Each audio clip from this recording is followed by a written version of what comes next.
जैन धर्म हा एकदम शांतताप्रिय समाज म्हणून ओळखला जातो आणि हा एक शांतताप्रिय धर्म म्हणून प्राचीन काळापासून ओळखला जातो. यामध्ये 24 तीर्थंकर तर आहेतच, पण त्यामध्ये 2 पंथांचाही समावेश होतो, जसं दिगंबर आणि श्वेतांबर.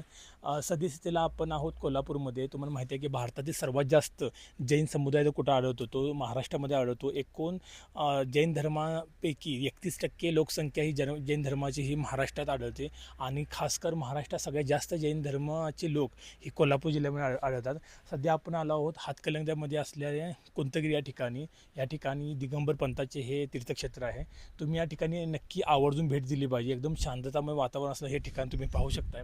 आसपासचा हा एकदम शांतमय वातावरण सोबत भगवान महावीरांची तसेच पार्श्वनाथांची ह्या तीर्थंकरांचा समावेश आपल्याला दिसून येतो. इथून आसपासचं तुम्ही ठिकाण पाहू शकताय. एकदम शांतमय वातावरण असणं हे ठिकाण तुम्ही नक्की भेट दिलं वातावरणानं भरून जातं. तुम्ही पाहू शकता सोबतचा हा डोंगर. या ठिकाणी वेगवेगळ्या फक्त महाराष्ट्रातील नव्हे तर मध्य प्रदेश आणि गुजरात या ठिकाणाहूनही लोक येतात.